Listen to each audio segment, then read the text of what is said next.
Good morning students. कल हमने इस चैप्टर की समरी करी थी ए लेटर टू गॉड की। जिन्होंने कल की वीडियो नहीं देखी है वो पहले उस वीडियो को देख लें ताकि आपको चैप्टर समझ में आ जाए। अभी आप लोगों के मैसेजेस आ रहे थे मेरे पास कि मैडम आपने 5 क्वेश्चन लिखे हुए हैं और आंसर सिर्फ एक ही है। तो बच्चों इन 5 क्वेश्चन का आंसर ये एक ही लिखना है आपको। इस एक में इन 5 के आंसर्स हैं, वो आपको अभी समझ आ जाएगा कि कैसे हैं। देखो एक बार क्वेश्चन पढ़ते हैं।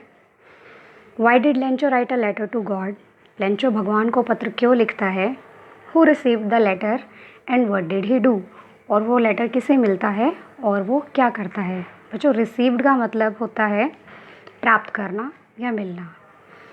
तो देखो इसमें पूरी स्टोरी आ गई कि लेंचो ने पत्र क्यों लिखा, वो पत्र किसे मिला और उसने क्या किया। लेंचो ने पत्र इसलिए लिखा था क्योंकि उसकी फसल ख़राब हो गई थी। वो पत्र फिर पोस्टमास्टर को मिलता है और पोस्टमास्टर फिर उसकी हेल्प करता है। ये आपके पूरे चैप्टर में यही स्टोरी है। अगला क्वेश्चन है write the story of Lencho's faith in God. कि लेंचो के भगवान में जो विश्वास था उसकी स्टोरी लिखो, उसकी पूरी कहानी लिखो। तो इसमें भी आपकी पूरी स्टोरी आ जाएगी। तीसरा क्वेश्चन है how was Lencho's cornfield destroy. कि लेंचो का जो खेत था जिसमें उसने मक्का लगा रखी थी वो कैसे नष्ट हो गया था। Had he any hope of help, और क्या उसे कोई आशा थी किसी मदद की। बच्चों कॉर्नफील्ड का मतलब होता है मक्का का खेत और डिस्ट्रॉयड का मतलब होता है नष्ट हो जाना। तो देखो इसमें भी स्टोरी आ गई कि उसकी फसल कैसे ख़राब होती है और क्या उसे कोई आशा थी कि कोई उसकी मदद करेगा। हाँ, उसे किसकी आशा थी कि भगवान उसकी मदद करेंगे। फोर्थ क्वेश्चन है Lencho describes the post office employees as a bunch of crooks. कि लेंचो जो है वो पोस्ट ऑफिस एम्प्लॉयज़ को एक बंच ऑफ क्रुक्स कहता है। अच्छा बच्चों यहाँ पर ये एम्प्लॉयज़ में YEES आएगा, ये छोटी सी मिस्टेक टाइपिंग में हो गई है। तो इसको एम्प्लॉयज़ की स्पेलिंग में आप EMPLOYEES लिखेंगे, ठीक है। नीचे आंसर में ठीक लिखी हुई है।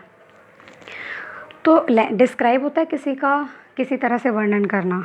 तो लेंचो जो है वो पोस्ट ऑफिस एम्प्लॉयज़ को एक बंच ऑफ क्रुक्स कहता है। बंच ऑफ क्रुक्स का मतलब होता है बदमाशों का झुंड। How would you describe them? कहता है कि आप जो है पोस्ट ऑफिस एम्प्लॉयज़ को कैसे डिस्क्राइब करोगे, आप उनका वर्णन कैसे करोगे। देखो बच्चों यहाँ पर लेंचो ये समझता है कि उन लोगों ने पैसे लिए हैं इसलिए वो उन्हें अ बंच ऑफ क्रुक्स कहता है, लेकिन हम जानते हैं कि वो बंच ऑफ क्रुक्स नहीं थे, बल्कि उन्होंने तो लेंचो की मदद करी थी, उन्हें पैसे इकट्ठे करके भेजे थे। इसमें भी आपकी पूरी स्टोरी है। अगला क्वेश्चन है Lencho describes the post office employees as a bunch of crook. फिर से एम्प्लॉयज़ की स्पेलिंग ठीक कर लेना YEES। कि लेंचो जो है वो पोस्ट ऑफिस एम्प्लॉयज़ को पाखंडियों का झुंड कहता है। Was he justified in calling them a bunch of crook. कि क्या वो उन्हें जब वो बंच ऑफ क्रुक्स कह रहा था क्या ये उचित था, क्या वो सही था। जस्टिफाइड का मतलब होता है उचित होना, सही होना। पांचवा क्वेश्चन है write the summary of a letter to God. के ए लेटर टू गॉड की समरी लिखिए। अब हम आंसर पर आ जाते हैं। बच्चों जितने भी हाईलाइटेड वर्ड हैं मैं आपको उनका साथ साथ हिंदी में मीनिंग बताती जा रही हूँ। ये आपको अपनी कॉपी में जहाँ पर जैसे आपने ये क्वेश्चन लिखा हुआ है ना, तो इन वर्ड्स के ऊपर ही छोटा सा हिंदी में मीनिंग लिख लेना है ताकि आपको इन फ्यूचर कोई कन्फ्यूज़न ना हो। जैसे आप पहले लिखते आए हो, मैं आपको क्लास में जैसे लिखवाती हूँ, जहाँ वर्ड है उसके ऊपर ही छोटा सा इसको हिंदी में लिख लेना है। आप सब ये क्वेश्चन लिख करके और जैसे मैंने कहा है ऊपर इन वर्ड्स की छोटी छोटी हिंदी में मीनिंग लिख करके पेंसिल से या पेन से मुझे फ़ोटो खींच करके भेजेंगे ताकि मुझे पता चल जाए कि किस किस ने काम कर लिया है। हाँ जी, तो आंसर देखते हैं। देखो मैंने इस आंसर को 3 पार्ट में डिवाइड किया है क्योंकि आप लोगों को शायद ये आंसर बड़ा लगे, तो आप एक एक पार्ट करके याद कर लेंगे, ठीक है। इसमें आपको लॉन्ग क्वेश्चन मैंने बस ये एक ही करवाना है, तो इसको बहुत अच्छे से याद कर लेंगे और ये 100% हर बार एग्ज़ाम में आता है ये क्वेश्चन 100%। आज तक 4-5 साल हो गए, मैं भी देख रही हूँ कि हर एग्ज़ाम में किसी ना किसी सेट में ये क्वेश्चन ज़रूर आता है। तो बहुत इंपॉर्टेंट क्वेश्चन है और इसको बहुत अच्छे से याद करना है आपने मन लगा करके। शुरू करते हैं। Lencho was a poor farmer. Lencho एक गरीब किसान था। He worked hard on his land. वो अपनी ज़मीन पर यानी कि अपने खेत में बहुत मेहनत करता था। वर्क हार्ड का मतलब आपको पता है मेहनत होता है। 1 year he hoped there would be a good rainfall.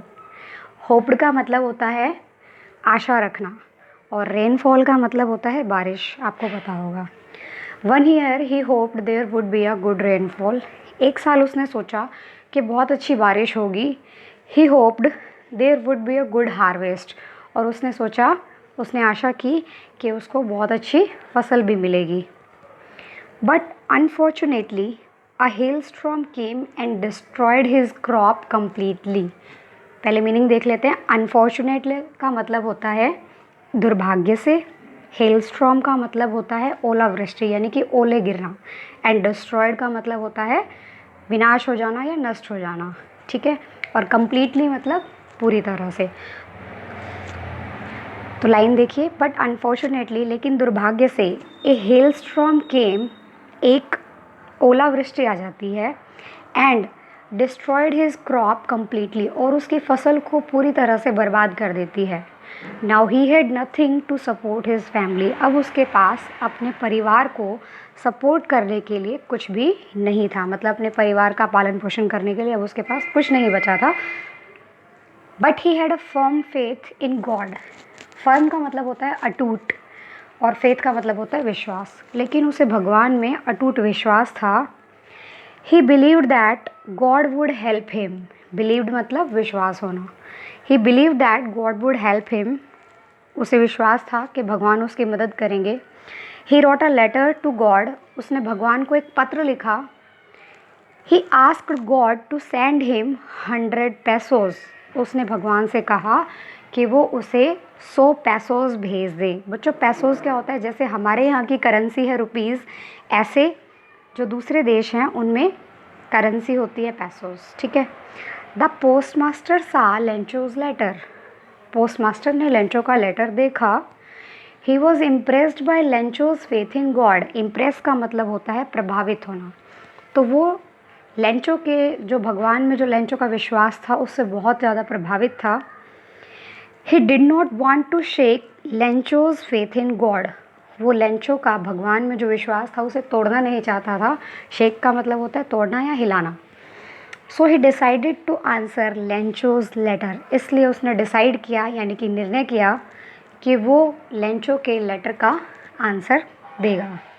But to do that he needed 100 pesos, लेकिन ऐसा करने के लिए उसे 100 पेसोज चाहिए थे। नीडेड का मतलब होता है ज़रूरत होना, ठीक है। तो ऐसा करने के लिए उसे 100 पेसोज की ज़रूरत थी। ही collected money from post office employees and his friends. Collect का मतलब होता है इकट्ठा करना, और एम्प्लॉयज़ का मतलब होता है कर्मचारी। तो उसने पोस्ट ऑफिस के एम्प्लॉयज़ और अपने दोस्तों से पैसे इकट्ठे किए।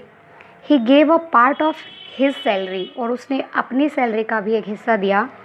But he was able to collect 70 pesos only, लेकिन सबके पैसे इकट्ठे करके भी वो सिर्फ 70 पेसोज ही इकट्ठे कर पाया था। He put this money in letter, उसने ये पैसे जो हैं वो एक लेटर में रखे। And send it to Lencho, और उसने इन पैसों को लेंचो को भेज दिया। Lencho open the letter, Lencho ने उस लेटर को खोला। He found that money was less than what he had requested for, अब उसने पाया कि जो पैसे थे वो उससे कम थे जितने उसने भगवान से मांगे थे। मतलब उसने भगवान से 100 पेसोज मांगे थे, लेकिन वो लोग तो 70 ही दे पाए थे, तो पैसे जो थे वो कम थे जितने उसने रिक्वेस्ट किए थे। देखो बच्चों, फाउंड का मतलब होता है पाना, एंड रिक्वेस्ट का मतलब होता है प्रार्थना करना। ही थॉट दैट, उसने सोचा, थॉट का मतलब होता है सोचना, थिंक की सेकेंड फॉर्म है थॉट। उसने सोचा कि God could not have made mistake, कि भगवान जो है वो गलती नहीं कर सकते। ही थॉट, उसने सोचा दैट कि post office employees had taken the money, कि जो पोस्ट ऑफिस के जो एम्प्लॉयज़ हैं उन्होंने ये पैसे लिए हैं। He wrote another letter to God, अब उसने भगवान को एक और पत्र लिखा। He asked God to send him the rest of money, उसने भगवान से कहा कि जो बाकी पैसे हैं वो भगवान उसे भेज दें। But he asked God not to send the money through the mail, लेकिन अब की बार उसने भगवान से कहा कि वो ये पैसे जो है वो मेल से ना भेजे, यानी कि पत्र से ना भेजे। थ्रू का मतलब होता है से या के द्वारा। As a post office employees were a bunch of crook, जैसा कि क्योंकि पोस्ट ऑफिस एम्प्लॉयज़ जो हैं वो एक बंच ऑफ क्रूक थे, यानी कि बदमाशों का झुंड थे, but he was not justified in saying so, लेकिन उसका ऐसा कहना उचित नहीं था। इनफैक्ट असल में देवर काइंड, वो बहुत दयालु थे, एंड जनरस, और उदार पीपल थे। ठीक है, जनरस का मतलब होता है उदार। अब आप लोगों को सबको समझ आ गया होगा कि पांचों क्वेश्चन का आंसर ये कैसे होता है। अगर अभी भी किसी बच्चे को कोई प्रॉब्लम है, कोई डिफ़िकल्टी है, तो मुझे मैसेज करके पूछ सकते हो या फ़ोन करके भी पूछ सकते हो। ओके।